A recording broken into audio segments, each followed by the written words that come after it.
안녕하십니까. 저 방금 소개받은 이현규입니다.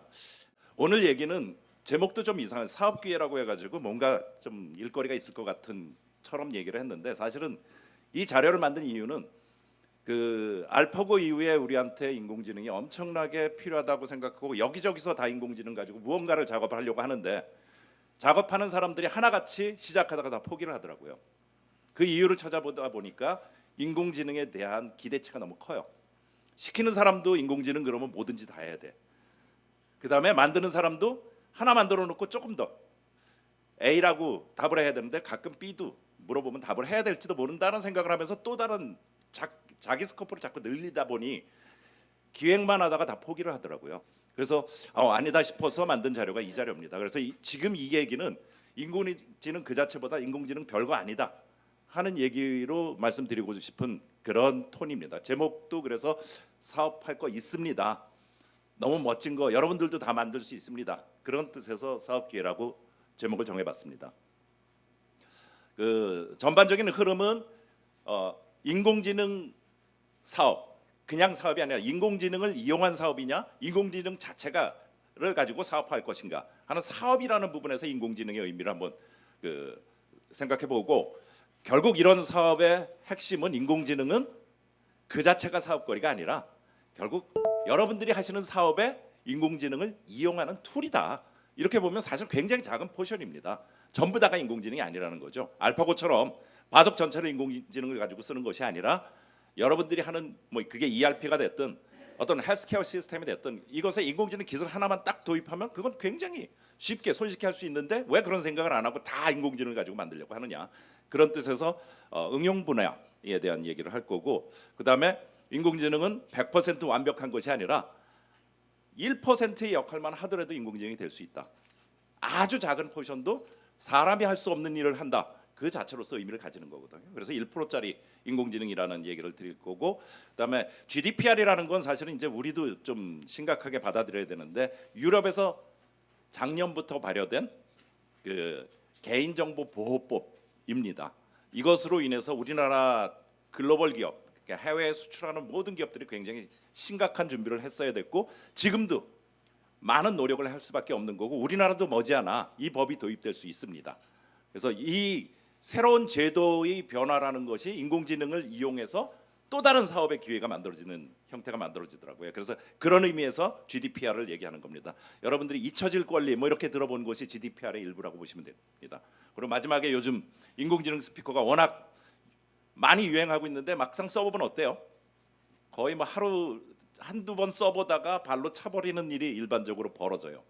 말귀도 못 알아듣고 사투리 쓰면 왜 알아듣지도 못하지 않습니까? 꼬마 애들은, 어르신들은 사실상은 어떤 대화를 하더라도 대화를 할 수 있을 거라고 기대했는데 전혀 그렇지가 못해요. 굉장히 멍청한, 그런데 인공지능 스피커라고 부르고 있거든요. 그런데 보면은 글로벌 메이저 업체들, 우리나라도 4개 5개 업체들이 지금 이런 좀 덜 떨어진 기계를 만들고 있거든요. 왜 이걸 만들까? 이게 앞으로 어떤 일을 일으키게 해서 그런 의미를 좀 설명드리고자 인공지능 스피커에 대해서 말씀드리겠습니다. 먼저 인공지능을 우선 가볍게 좀 터치하기 위해서 인공지능의 활용에 따라서 한 3가지로 나눠볼 수 있습니다. 먼저 지능적 자동화. 자동화는 자동화인데 이게 소프트웨어여가지고 계속 자기가 배웁니다. 그러니까 시간이 갈수록 오히려 좋아지는 겁니다. 우리가 자동화를 생각하면 보통 기계를 생각하는데 기계는 시간이 갈수록 나빠지죠. 그런데 얘는 배워서 오히려 좋아집니다. 그래서 지능적 자동화라고 얘기하는데, 이게 바로 여러분들이 늘상 최근에도 듣고 있는 4차 산업혁명을 이끌고 가는 기술들, 스마트 팩토리, 스마트 팜, 스마트 시티, 온갖 형태의 스마트 얘기를 듣죠. 여기도 지금 스마트 리더이시고요. 이러한 그 4차 산업혁명의 기술의 핵심이 바로 저겁니다. 그러니까 이미 하고 있는 겁니다. 두 번째는 고도의 의사결정 기술인데 소위 말하는 사자 들어가는 전문가들의 얘기입니다. 그 대표적으로 여러분들이 보신 게 알파고죠. 바둑이라는 부분에서의 전문성.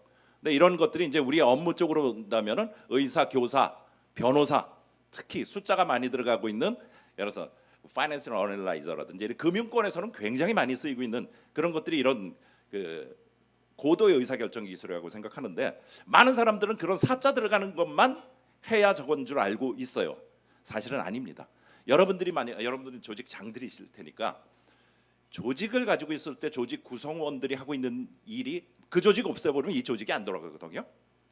그렇다면 그 조직이 하는 일도 사실상은 전문 기술입니다.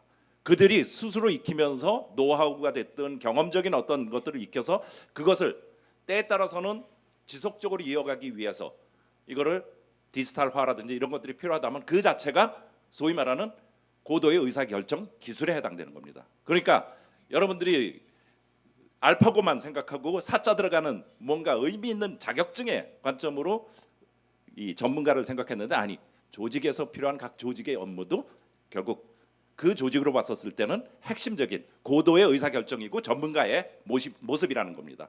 그런데 이런 것들이 잘 진행이 안 되는 가장 큰 이유 중에 하나는 사람과 같은 상호작용을 하고 이게 개떡같이 말아도 찰떡같이 알아들을 거라고 기대하는 것 때문에 지금 생기는 문제들입니다.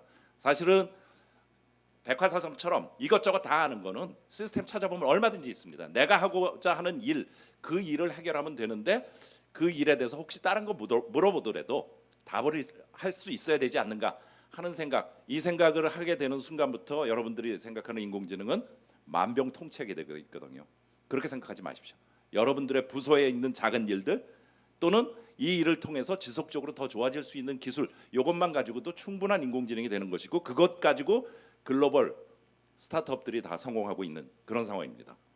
그래서 인공지능 사업은 또 지금처럼 기존의 사업이라 그랬는데 인공지능만 가지고 사업할 수 있는 거 없는가? 쭉 찾아봤는데 제가 보면 한 대표적인 세 가지 있습니다. 이거 말고도 있긴 했겠지만 대부분 없다라고 보시면 좋습니다. 첫 번째 거 인공지능 스피커입니다. 얘는 인공지능 기술의 온갖 것들이 다 필요합니다. 왜냐? 사람들이 말로 하는 것을 통해서 그 말귀를 알아듣고 사이버 세계를 뒤져서 거기에 대한 답을 전달하다 보니까 인공지능의 온갖 기술들이 다 들어갑니다. 그래서 인공지능 기술의 백화점입니다. 그래서 이건 아무나 할 수 있는 것이 아니기 때문에 아마도 저거는 인공지능 사업이라고 말할 수 있어요.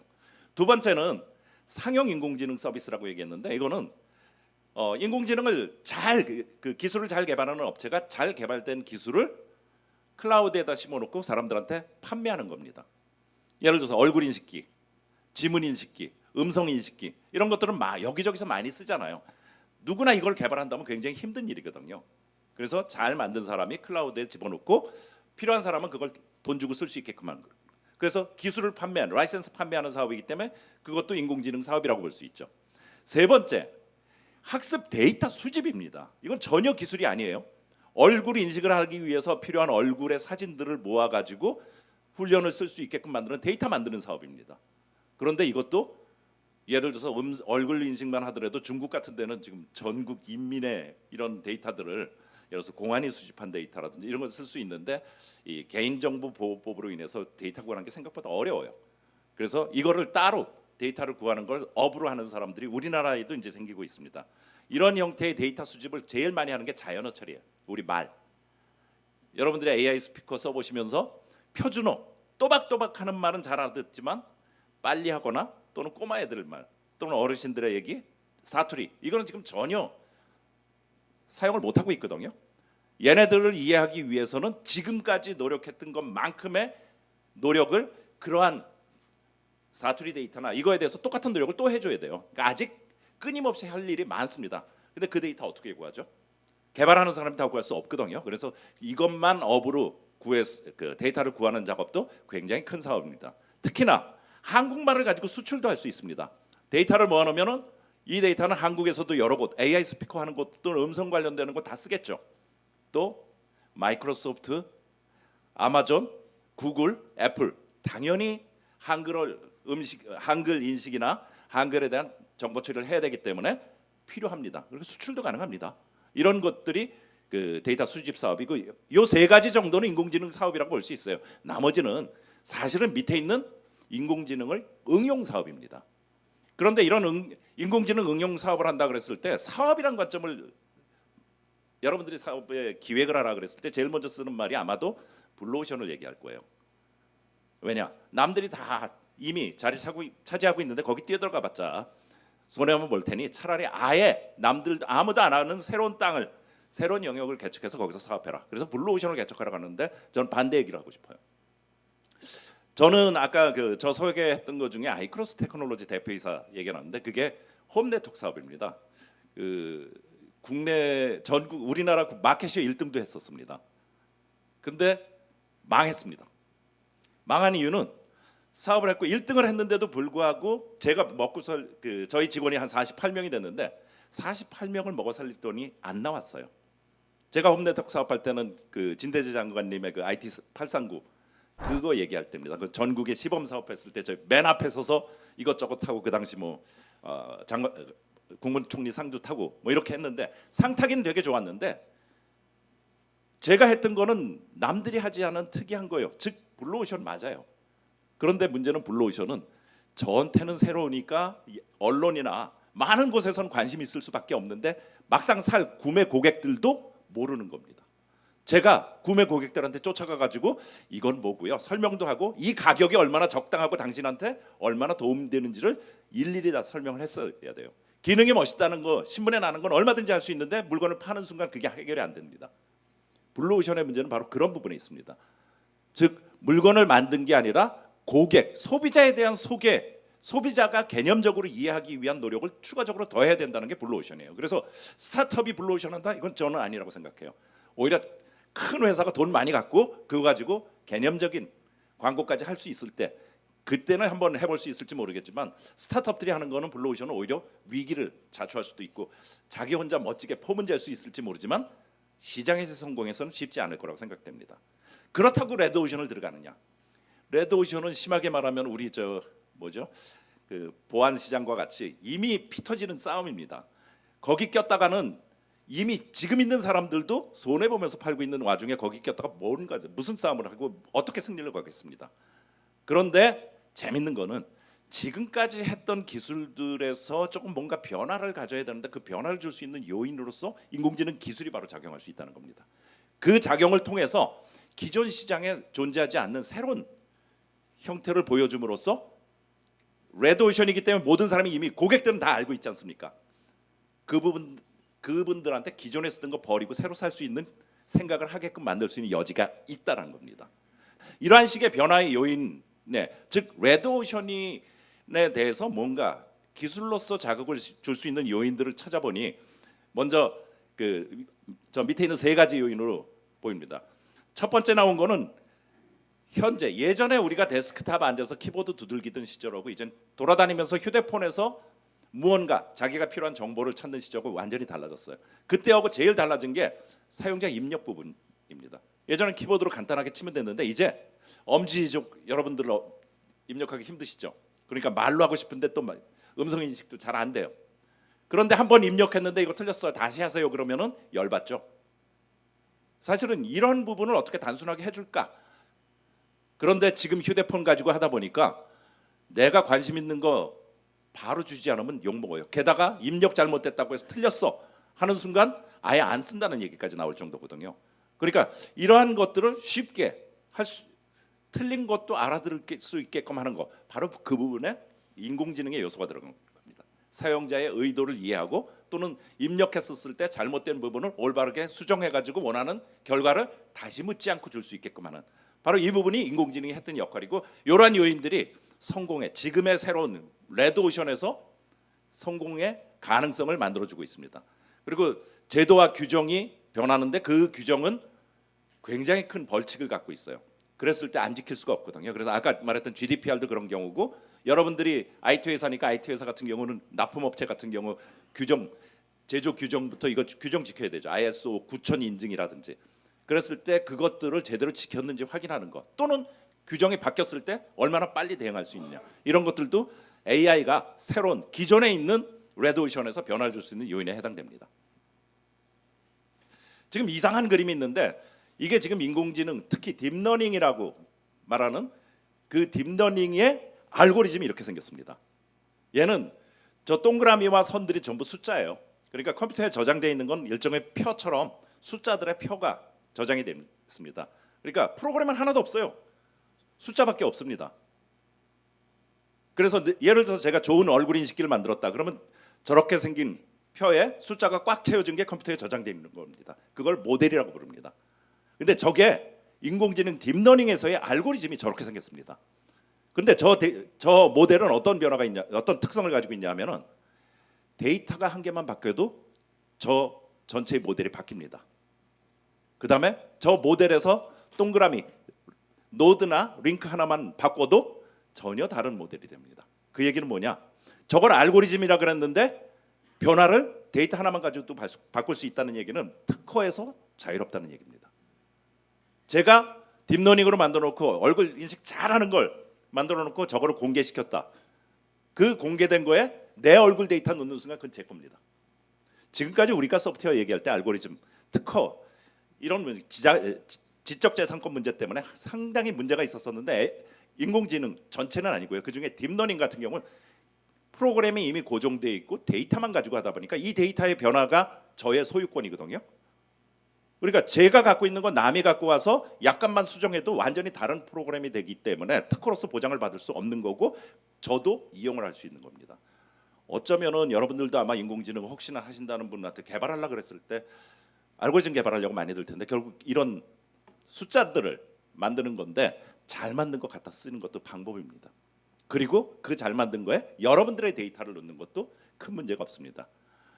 일례로 제가 요 전에 있었던 조직이 지금 그러니까 인공지능 연구원, 국내 최초의 그 R&D 기관으로서의 연구원 만든 것이 있는데 인공지능 연구원에 처음에 만든 그 데모 프로그램 중에 하나가 문 입구에다가 카메라 설치해놓고 들어온 사람마다 그 사람의 얼굴을 인식해서 누구씨 어서 오세요 인사를 하고 새로운 사람일 경우는 처음 오셨네요 하고 들어온 다음에 나갈 때쯤 훈련시켜서 나갈 때쯤 다음에 또 오세요 누구씨 이렇게 하는 프로그램을 만들었습니다. 이때 이 얼굴 인식 프로그램은 페이스북에서 쓰는 얼굴 인식 프로그램이었습니다. 얼굴 인식을 정면도 아니고 옆면으로 페이스북은 약간 멋지게 한다라고 얼짱각도 이런 게 있잖아요. 옆면으로 한 얼굴 인식이 97점 몇 프로 정도의 굉장히 높은 인식률을 나타내는 거에다가 저희 회사 직원들 얼굴만 집어넣어 가지고 훈련을 시키니까 그 훈련된 거를 가지고 97점 몇 프로짜리의 인식률을 가진 간단한 그리팅 하는 프로그램을 제가 짤 수 있었던 겁니다. 그리고 그 데이터는 이미 저희 직원들의 얼굴이 들어가는 순간부터 데이터가 바뀌었기 때문에 알고리즘이 바뀐 겁니다. 특허에서 자유로울 수 있는 거죠. 상용화 이슈에서 좀 고민할 것들은 있겠지만 쓰는데 전혀 문제 없고 지금 인공지능은 대체적으로 데이터와 소스 그다음에 여러 가지 알고리즘 모델 이런 것들이 공개하는 것이 전반적인 추세거든요. 여러분들이 새로 짜는 것보다는 어쩌면은 인터넷을 뒤져서 비슷한 걸 갖다가 나의 데이터를 통해서 일부 변형하는 게 훨씬 더 좋은 방안이라고 생각합니다. 응용에 대해서는 제가 어떤 얘기를 하는 것보다 제일 좋은 방법은 전 세계적으로 100대 인공지능 기업이 뭘 하느냐 이걸 보는 게 제일 좋을 겁니다. 그 전 세계 인공지능 100대 기업에 해당되는 거는 매년 CB인사이트라는 곳이 있습니다. 저 밑에 CB인사이트라는 곳이 2017년부터 지금 3년째 계속 발표를 하고 있습니다. 그런데 이게 인공지능 100대 스타트업인데 스타트업 중에 한 10%는 이게 조그만 업체가 아니에요. 그러니까 1조 원짜리 기업 규모 1조 원, 우리 10억 달러 유니콘들입니다. 그래서 유니콘 정도 1조 원짜리라면 우리를 치면 대기업이에요. 그들이 스타트업이라고 불립니다. 그래서 이 회사들이 어떤 것들을 하고 있는지 잠시 살펴보도록 하죠. 먼저 2019년 이번에 금년도에 발표한 것들을 보면은 1등, 2등이 둘 다 중국 업체예요. 얼굴 인식입니다. 페이스 플러스 센스타임. 센스타임 같은 경우는 국내에도 여러 기업이 지금 투자를 한 그런 회사입니다. 이런 형태의 것이 있는데 대체적으로 보면은 얼굴 인식 그렇지 많이 쓰이지. 게다가 요새는 이제 알리페이라든지 페이할 때 얼굴로 본인 확인 같은 걸 하니까 많이 쓸 수밖에 없고 그다음에 뭐 자율자동차 같은 경우도 누군지 알아가지고 운전할 때 습관 같은 거 맞춰줄 수도 있지 않습니까? 굉장히 다양하게 쓰이는 형태가 되거든요. 얘네들의 그룹을 한 100개의 업체들의 그룹을 봤어요. 제일 많은 것이 헬스케어, 두 번째 자동차, 세 번째 사이버 시큐리티입니다. 헬스케어는 사실은 인공지능 나오면은 헬스케어 뭐 항상 같이 연결돼 있어요. 왜냐? 이미지부터 복잡함이 많아서 인공지능 기술을 쓰기에 되게 좋은 곳이기도 해요. 그래서 많은 곳에 쓰이지만 제대로 성공한 곳이 있냐? 사실은 쉽지 않습니다. 그런데 이게 성공이 쉽지 않았던 이유 중에 가장 큰 게 의사들은 의사의 영역이고 의사의 영역을 IT 하는 들이 끼어드는 거 절대로 안 되는 거거든요. 그래서 원격 진료 이런 것들이 다 제도에 묶여가지고 지금도 해결이 안 된 그런 문제들입니다. 그런데 2019년부터 이제 얘네들이 조금 뛰기 시작했어요. 숫자도 성공한 케이스도 많이 생기고 기술은 계속 개발했지만 높은 위치에 의미 있는 그 실적을 거둔 게 별로 없었었는데 이제 생기기 시작했는데 이유는 이제 사장님이 의사 선생님이 사장님이 되기 시작했어요. IT 하는 사람이 주가 아니라 이 영역 내에 있는 자기 바운더리 내에 있는 사람들이 직접적으로 사업을 운영하면서 자기의 업무나 주변들의 동료의 업무에 쓸 수 있게끔 한 그런 과정이 겪어진 것 같고요. 세 번째 사이버 시큐리티 얘기를 했지만 아까도 말씀드렸지 대표적인 레드오션입니다. 레드오션 같은 경우는 피 튀기게 싸우고 있기 때문에 잘못 꼈다가는 죽을 수밖에 일어날 자기 명함도 내밀기 쉽지 않은데 AI의 100대 기업 중에서 세 번째 등수로 8개 회사나 사이버 시큐리티를 하고 있어요. AI 기술 하나 살짝 집어넣어 가지고 그들하고 싸워볼 만하다라는 얘기입니다. 물론 이게 면역 하나냐? 면역 말고도 굉장히 다양한 이제는 사이버 시큐리티 요소가 생기고 있어요. 인공지능이 들어가면서 이제 공격이 더 다양해졌거든요. 예를 들어서 가짜 뉴스 이런 등등의 그 새로운 형태의 공격에 대해서 대비할 수 있는 것들이 필요하다 보니까 점점 사이버 시큐리티도 늘어나는 추세에 있습니다. 2018년의 얘기입니다. 2018년을 보면은 저기 최고라고 되는 1등 100개의 기업 중에서 1등이 바이트댄스라는 기업입니다. 이 바이트댄스가 하는 거는 개인화된 뉴스 추천입니다. 이거 뭐죠? 사실은 개인화된 뉴스 추천이라는 거는 예전에 우리 인터넷 처음 나와서 99년, 2000년 이때부터도 있었습니다. 지금도 있어요. 여러분들 네이버 그 앱 띄워보면은 거기 뉴스 추천하지 않습니까? 보시죠. 마음에 듭니까? 실제로 이 추천이라는 행위의 기본은 나와 비슷한 그룹이 공통적으로 느끼는 부분의 데이터를 주는 겁니다. 나와 똑같은이 아니라 나의 그룹.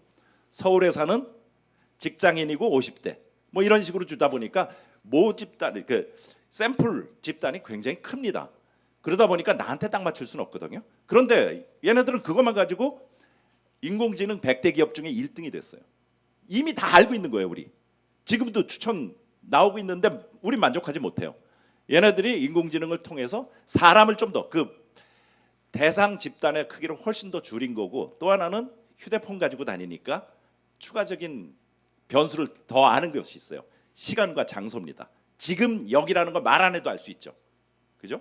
이런 시간과 장소와 그다음에 그 추천을 위한 집단의 크기를 줄여줌으로써 정말로 내가 필요하게 되는 그런 부분을 그 쉽게 포커싱할 수 있게끔 해줌으로써 전 세계 1등이 됐습니다. 2018년에 1등은 바로 뉴스 추천 업체입니다. 여기 2018년에 보면은 1등이 사이버 시큐리티예요. 11개 산업입니다. 그러니까 우리가 생각했을 때 우린 신사업 한다 그랬을 때 누구도 여기 계신 분 누구한테도 제가 10억 드릴게 한번 사업 계획서 갖고 와보세요 했었을 때 거기서 사이버 시큐리티를 가지고 사업 계획이라고 내겠다는 사람 거의 없을 겁니다. 그런데 인공지능에 제일 많은 2018년에는 제일 많은 집단에 들어갔던 것입니다. 그게 바로 지금까지 하지 못했던 부분의 요소 한두 가지만 거치더라도 시장 경쟁력과 차별화를 시킬 수 있었기 때문에 이게 가능했던 것입니다. 헬스케어 역시 2등이지만 적절한 위치를 차지하고 있어요. 기술적으로는 어쨌든 계속적으로 이어졌던 게 헬스케어 영역입니다. 2017년 이게 첫 해 발표인데 이 첫 해의 경우에는 제가 앞에서 쭉 얘기한 것은 한국 업체가 하나도 없었어요. 지금 포인팅이 안 돼서 그러는데 지금 헬스케어 부분에 쭉 보다 보면 맨 밑에 루닛이라는 회사가 있거든요. 그게 한국 회사입니다. 그래서 첫 해는 한국 회사가 헬스케어 쪽으로 이 세계 100대 기업에 들어간 적이 있었고요. 뭐 삼성 벤처 투자스 또는 손정희 펀드 같은 것들을 받은 그런 업체입니다. 이 회사들의 예 중에 하나를 보도록 하죠. 그 캐나다의 말바라는 회사인데요. 얘네들이 하는 거는 불고기 먹고 싶다라는 말을 사용자가 했을 때 불고기 식당 찾아주고 식당 예약까지 진행해 준다. 어떻게 생각하세요? 뭐 저같이 네이버 있던 사람들은 뭐 로컬 서비스부터 온갖 걸 하면서 이런 것들을 예전부터 늘상 하던 거예요. 하지만 저렇게 안 했어요. 왜냐? 사용자가 싫어했어요. 내가 불고기 식당 찾고자 하는 건 옆집에 다른 거를 보기 위해서 위치 확인하려고 그랬는데 왜 쓸데없는 거 가르쳐줘? 그냥 내가 타이핑하면 되니까 손대지 마. 이게 사용자의 니즈였는데 이제 입력하기 힘들어지면서 예전에 아무리 만들어놔도 필요 없다고 하는 것들이 지금 모든 사용자들한테 기본적으로 있었으면 좋겠다는 느낌으로, 그러니까 사용 습관이 바뀐 겁니다. 사용자가 요구한 거예요. 그거 맞춰주니까 세계 100대 기업에 들어간 겁니다. 그 다음 회사는 그 역시 마찬가지로 검색하는 건데, 예를 들어서 파티용 드레스 하고 뒤졌을 때, 타이핑했었을 때 거기에 맞는 검색을 찾아주는데 검색이 엄청나게 되지만 이제 입력이 어렵다는 그 전제하로 치면 파티용 드레스의 의미적인 해석을 해서, 예를 들어서 파티용이니까 좀 화려해야지, 레이스도 달려야지 등등등의 요소를, 사용자의 의도를 추론한 것을 통해서 인터넷을 뒤져서 거기에 해당되는 또는 그 상황과 시간에 맞는 형태의 데이터 출력을 보여줄 수 있도록 해줌으로써 세계 100대 기업에 들어간 겁니다. 기술은 여러분들 이미 익숙한 거예요. 이거 가지고 내가 어떻게 팔아먹을까, 여러분들한테 어떻게 설득할까 고민할 필요가 없어요. 이미 다 알고 있기 때문에. 그죠? 옛날에 했었어요. 저도 했었습니다. 하지만 옛날에는 욕을 먹었었는데 이제 환영을 받고 세계 100대 기업까지 인공지능의 100대 기업까지 들어갈 수 있는 그런 형태의 서비스가 됐습니다. 지금 이거는 얼굴 표정 인식이에요. 제가 박사과정을 좀 뒤늦게 들어가가지고 저는 98년도에 졸업했는데, 저는 제스처 인식이 제 논문이었습니다. 손짓 발짓 하면서 파워포인트 컨트롤하는 거였습니다. 그걸 하기 위해서 사이드 프로덕트로 얼굴 표정 인식도 같이 했었어요. 그게 한 25년 전쯤입니다. 저도 25년 전쯤에 얼굴 표정 인식 이미 개발도 해봤고 손도 대봤습니다. 지금도 인공지능 공부한다는 모든 분들, 거의 대부분들은 얼굴 인식 한번, 얼굴 인식뿐만 아니라 얼굴 표정 인식도 다 해봅니다. 그러니까 여기저기 발길에 걸리는 기술이 바로 얼굴 표정 인식인데, 이 회사는 그거를 가지고 지금 2017년에 세계 100대 기업에 들어갔어요. 인공지능 100대 기업에. 그것을 자세히 보니까 이들의 것은 뭐냐면 얼굴 표정 인식이 사업적으로 의미를 가지는 응용 요소를 찾은 겁니다. 기술을 찾은 게 아니에요. 기술은 어디에 가나 다 있어요. 지금도. 그래서 예를 들어서 온라인 교육. 지금 요즘의 온라인 교육 같은 경우는 이제는 어댑티브 교육 해가지고 이 사람이 제대로 이해했는지를 보고 자동으로 다음 챕터로 넘어간다든지 이런 일들을 해줄 수 있도록 하는 어댑티브 교육이 많은데, 얼굴 표정을 보니까 이 사람이 말귀를 알아들은 것 같아. 넌 다음 챕터. 이런 것들을 할 수 있게끔 그 요소로 활용할 수 있었던 겁니다. 근데 아무래도 그 온라인 교육 같은 거 아직 우리한테 익숙하지 않으니까 광고를 생각하시면 됩니다. 미디어 광고 부분을 보시면은, 예를 들어서 TV 광고 같은 경우는 광고 효과 바로 알 수 없죠. 왜냐? 인터랙션이 안 되니까. 그런데 5개 광고 같은데 5개 광고의 뒤에다가 카메라를 꽂아놨다고 생각합시다. 그 카메라가 지나다니는 사람의 얼굴 표정을 살펴요. 그래서 지나다니는 사람의 표정을 보면서 이 사람은 이 광고를 좋아하구나, 이 사람은 이 광고의 엔티구나. 그러면 바로 즉시 실시간으로 이 광고의 효과라는 걸, 지나다니는 있는 사람의 효과를 볼 수 있겠죠. 바로 그 일을 한 겁니다. 그래서 기술 자체는 이미 뻔한, 저 25년 전에 저도 개발한 것이 있는데 저는 이루고 있습니다. 근데 이 회사는 그 기술을 가지고 세계 100대 기업에 들어간 거예요. 결국 응용이라는 아이디어가 그 자체를 만들어준 겁니다. 아까 말했던 면역입니다. 그래서 이 바이러스들의 일상적인 어떤 행동 패턴을 보고 그 패턴 중에서 시스템을 해롭게 할 수 있는 요인을 찾아서 미리 막거나 또는 오퍼레이터한테 알려서 뭔가 조치를 취할 수 있게끔 해주는 그런 면역 기능을 집어넣은 것 가지고 세계 100대 기업에 들어갔고, 이 기업을 발판 삼아서 굉장히 많은 업체들이 지금 사이버 시큐리티 쪽에 노력을 하고 있고, 국내에서도 지금 인공지능을 그 스타트업으로 하시는 많은 업체들이 지금 사이버 시큐리티를 하고 있습니다. 여러분들이 그냥 일상 사업 하시는 분들은 사이버 시큐리티 한다면 아마 그 가서 모든 사람들한테 하지 말라고 막을 겁니다. 그런데 현재 인공지능 분야에서는 이런 일들이 지금 벌어지고 있습니다. 그 헬스케어 쪽 같은 경우인데, 얘는 보통 이제 게놈 분석해가지고 사람의 유전자 분석을 통해가지고 뭐 그 사람의 건강 상태라든지 많은 것들을 보는데, 대부분은 그건 의사나 약사 이런 의학 쪽에 관련돼 있는데, 이 사람은 조금 다르게 봤어요. 기왕이면 의사나 약사 쪽으로 가게 되면 사용자 숫자도 제한되고, 그다음에 약 같은 경우는 신약 나올 때까지 5년, 10년이 걸리니까 시간이 너무 많이 걸려요. 그거를 최대한 단축시키면서 많은 사람을 보자. 이랬을 때 제일 좋은 게 뭐가 있을까요? 유전자를 분석해서 얻는 정보 가지고 화장품을 생각하면 어떨까요? 이거는 뭐 뭔가 귀하게 묶인 것도 아니고 지금 신고만 하면 되는 거거든요. 근데 유저들은 이 약품으로 인해서 내 몸에 혹시나 이상이 있을까, 혹시 두드러기 날까, 이거 굉장히 관심 있는 부분이에요. 그래서 바로 그 부분을 뚫은 겁니다. 물론 저 회사의 사장인 준왕이라는 사람은 워낙 유명했던, 세계적으로 유명한 게놈 기술자예요. 그러니까 이 사람이 시작한 거이기도 했지만, 중요한 거는 많은 사람들한테 편하게 아무 곳에서나 쓰일 수 있는 화장품이란 영역, 스킨케어라는 영역에서 쓸 수 있게끔 함으로써 많은 사람들의 관심을 얻었고, 여기는 지금 텐센트나 이런 곳에서 투자도 받고 가장 짧은 기간 내 유니콘이 된 회사이기도 합니다. 자, 이제 1%짜리라는 표현을 쓰는데 그 1%짜리의 의미는 이제 뒤에서 좀 설명을 하겠지만 별거 아닌 기능이지만 그것도 엄청난 사업적인 의미를 가질 수 있다는 얘기로 드리고 싶은 겁니다. 지금 얘는 구인 구직에 관한 채용에 관한 거로 얘기를 들었어요. 이제 채용의 모든 과정에서 오는 데이터들은 투명하게 저장이 되고 보여줄 수 있어야 됩니다. 근데 어떻게 그거를 다 하느냐? 물론 뭐 면접을 할 때 면접에 대한 기록 다 남길 수 있어요. 문제는 요즘 중견기업 이상 대기업들의 사람 뽑을 때 경쟁률이 보통 100대 1까지 갑니다. 100대 1이라고 칩시다. 100대 1이라고 쳤는데 우리가 100명을 뽑으려고 하는데 100대 1이면 몇 명이 지금 지원한 거죠? 10,000명이 지원한 겁니다. 10,000명 전체를 인터뷰할 수 있나요? 절대 못합니다.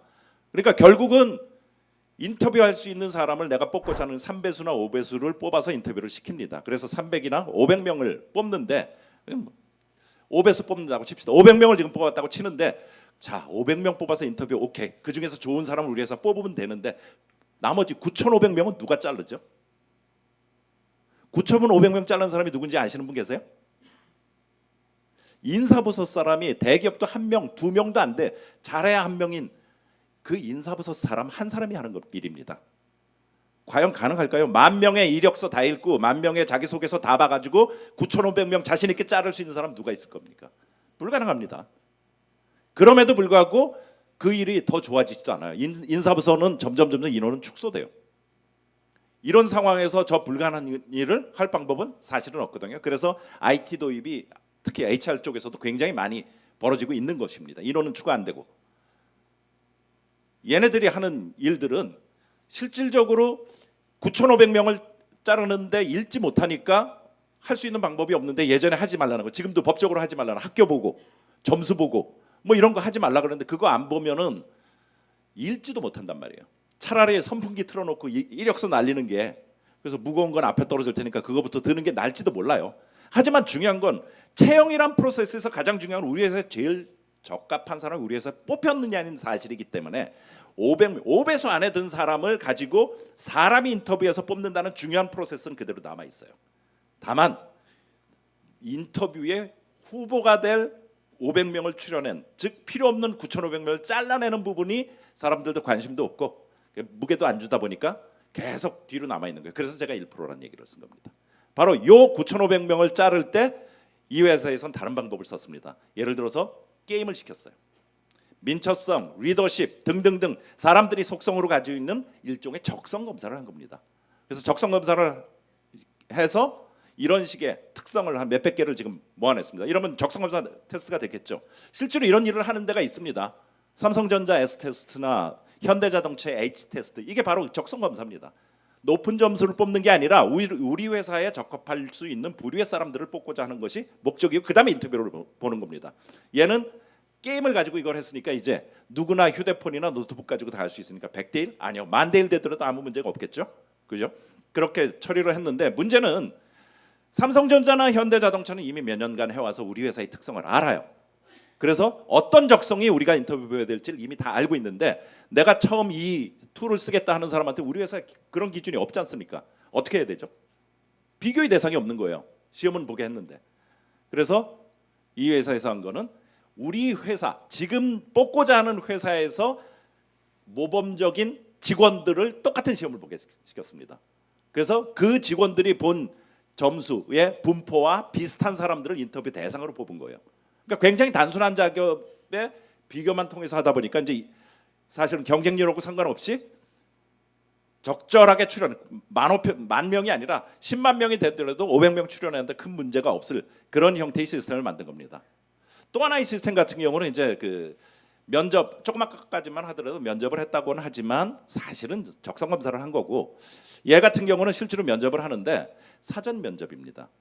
그래서 그 그러니까 PC 또는 휴대폰에 있는 카메라에다 얼굴을 대고 하는 건데 이거는 이제 임의의 질문이 아닌가 질문이 똑같습니다. 그래서 그 질문에 대해서 답할 때에 얼굴 표정, 손짓, 몸짓, 목소리 등등등을 보고 아, 이 사람은 면접 볼까 말까 이런 판단을 할 수 있도록 한 겁니다. 이게 제대로 뽑을 거다 말 거다에 대한 보장은 없습니다. 다만 우리 회사는 그냥 이거 가지고 했습니다라고 누군가가 요청을 했을 때 투명성에는 문제가 없습니다. 그래서 이런 형태를 하는데 지금 국내에도 이제 이런 형태의 기술을 개발하는 스타트업이 생겼고요. 국내 뭐 벤처기업 중에 하나 꽤 큰 중견기업 같은 경우도 내부적으로 자기 시스템을 만들어서 이렇게 채용 절차를 진행하는 그런 사례가 지금 있습니다. 다음 제도 쪽으로는 GDPR 하는데 굉장히 어려운 말이기도 해요. 근데 여기 있는 분들 중에 특히 유럽 쪽에 관련된 분은 이거 모르면 안 돼요. 큰일 나는 일입니다. GDPR은 여기 용어상으로 있을 때 General Data Protection Regulation입니다. 유럽에서 작년 5월 달에 완전히 발효가 됐습니다. 문제는 뭐냐면은 저 벌금 보세요. 글로벌 회사가 전 세계 매출의 4%까지가 벌금이 될 수 있어요. 그중에 벌금이 실제 낸 사례가 2016년 혼다 사례를 보세요. 이 사람들이 다이렉트 메일 형태로 이메일 보냈어요. 아, 이번에 새 제품 뭐가 나왔으니까 이거 보세요 하고 이메일 열심히 보냈는데 그것을 받아보던 고객 중에 하나가 나 이제부터 안 받을래 하고 선언했어요. 그런데 데이터가 안 고쳐져 있어 그 사람한테 그냥 갔어요. 그것 때문에 저만큼의 돈을 냈습니다. 벌금을 냈습니다. 이게 너무나도 이 개인정보 보호라는 형태의 범위가 너무나도 넓어지다 보니까 이제 기술이 끊임없이 들어가야 되는 상황인데 지금 준비가 별로 안 돼 있어요. 바로 이게 기회, AI의 기회로 지금 보고 있는 겁니다. 지금 GDPR 자체는 밑에 보시면은 개인의 정보라는 게 단순히 얼굴이니 뭐 본인을 식별하는 문제가 아니라 인종과 민족, 정치적 견해, 종교 철학 이런 것까지 다 포함됩니다. 그래서 이런 것들이 포함돼서 이것에 대한 관련된 법률인데 일단 그 개인의 동의를 받아야 되고 그 다음에 내가 접근할 수 우리 사인 열심히 이거 하죠. 그리고 여러분들이 언론에서 제일 많이 대했던 게 잊혀질 권리라고 들었을 거예요. 삭제의 권리. 내 이상한 사진이 올라갔는데 내가 지웠으면 지워지고 그 다음부터 올라가지 말아야 되는데 이게 계속 올라가. 뭐 지금 요즘 뉴스에도 그런 거 뜨지 않습니까? 자, 이제 저 GDPR에 의하면은 서비스 사업자가 사용자가 올린 사진이든 뭔가 그 정보에 대해서 내린 다음에 앞으로 올라가지 않게 해주세요. 삭제시킬 겁니다. 하면 다시 못 올라가게끔 하는 책임이 서비스 사업자에 들어갑니다.